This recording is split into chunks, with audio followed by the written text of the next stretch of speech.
అందరూ బాగుండాలని కోరుకుందాం. అకారణంగా వచ్చినటువంటి సొమ్ము అంటే కష్టపడకుండా అకారణంగా వచ్చినటువంటి సొమ్ము ఆపదలను తీసుకొని వస్తుంది. ఎలాగో ఆ యొక్క నీతి కథను ఒక్కసారి చూద్దాం. ఒక అడవిలో మరి ఆటవికులు అందరూ కలిసి ఒక చిన్న గుడి కట్టి అందులో ఒక దొంగను తీసుకొని వచ్చి పెట్టి దానికి పసుపు కుంకుమ రాసి దానికి ఒక గుడ్డ చుట్టి అమ్మవారిలాగా కొలుస్తూ ఉంటారు. ఆ అడవి దేవతలాగా. అక్కడ 5 కిలోమీటర్ల దూరంలో ఒక ఊరు ఉంటుంది. ఇలా జరుగుతున్నటువంటి సమయంలో ఆ ఊరి నుంచి ఒక పూజారి వచ్చి రోజు ఈ అమ్మవారిని పూజ చేసి వెళుతుండేవాడు. అలా కొంతకాలం జరిగిన తరువాత ఒకరోజు బాగా పెద్ద వర్షం వస్తుంది. ఆ వర్షంలో తడిసినటువంటి ఒక బోయవాడు ఆ గుడి లోపలికి వస్తాడు. రాగానే అక్కడున్నటువంటి ఆ దొంగను చూసి, అబ్బా నా పంట పండింది, నాకు ఇక్కడే మంచి దొంగ దొరికింది అని దీన్ని కొట్టుకుని కట్టెలు చేసుకొని పట్టుకెళ్దాం అని అనుకుంటాడు. అనుకుని తన గొడ్డలితో ఆ దొంగను కొట్టబోతాడు. కొట్టబోయేటప్పుడు అందులో ఉన్నటువంటి దేవత, అరే నన్ను కొట్టకురా అని చెప్పని అంటుంది. ఎవరు నువ్వు, ఎక్కడి నుంచి మాట్లాడుతున్నావు, నా ముందుకురా అని చెప్పని గదువుతాడు. అప్పుడు అమ్మవారు ప్రత్యక్షమై, ఉరాయ్ నువ్వు కొట్టకురా, దాన్ని ఏం చెయ్యకురా అని అంటుంది.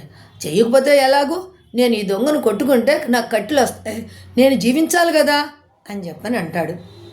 అప్పుడు అమ్మవారు, సరే నేను నీకు ఈ బంగారు నాణ్యాలు ఇస్తున్నాను అని ఒక 150 బంగారు నాణ్యాల సంచిని అతనికి ఇస్తుంది. సంతోషంగా వాడు ఆ డబ్బు తీసుకొని గొడ్డలను అక్కడే వదిలేసి వెళ్ళిపోతాడు.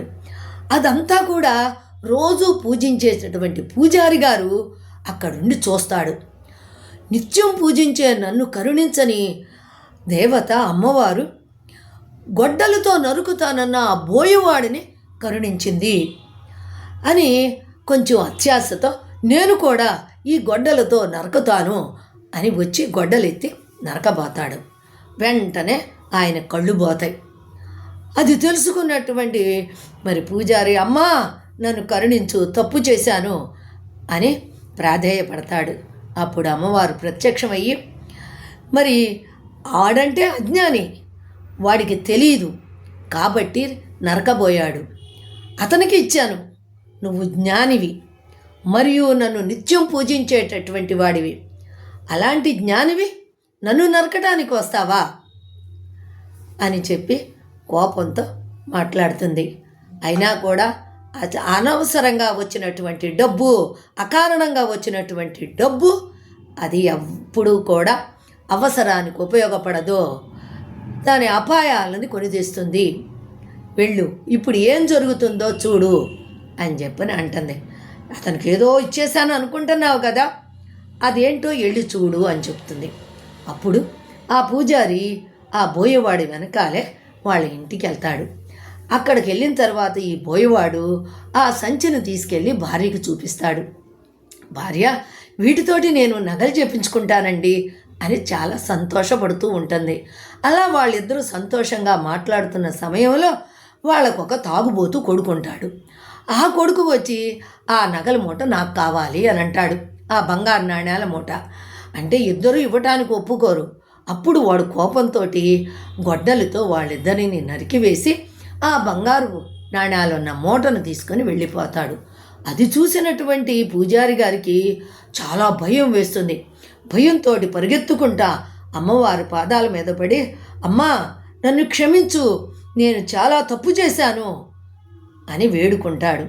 అప్పుడు అమ్మవారు అతన్ని కరుణిస్తుంది. చూసారా, ఎప్పుడు భగవంతుడికి తెలుసు ఎప్పుడు ఎవరికి ఏది ఎలా ఇవ్వాలి అనేది. అది తెలుసుకోకుండా మనం ఆశపడటం చాలా తప్పు. చూడండి, మరి ఏ పని చెయ్యకుండా కష్టపడకుండా అకారణంగా వచ్చినటువంటి సొమ్ము ఎంత ఆపదను తీసుకొని వచ్చిందో. ఇదే జీవితంలో కూడా మనం ఎప్పుడూ కూడా కష్టపడకుండా ఒకరి సొమ్ముకి ఆశపడకూడదు. అలా ఆశపడితే దురాశ దుఃఖానికి చేటు, మనకు తెలిసిందే కదా. అది మరి ఇది మీకు నచ్చినట్టయితే మరి ఒక లైక్ చేయండి, అలాగే ఒక కమెంట్ ఇవ్వండి, మీకు కుదిరితే షేర్ చేయండి.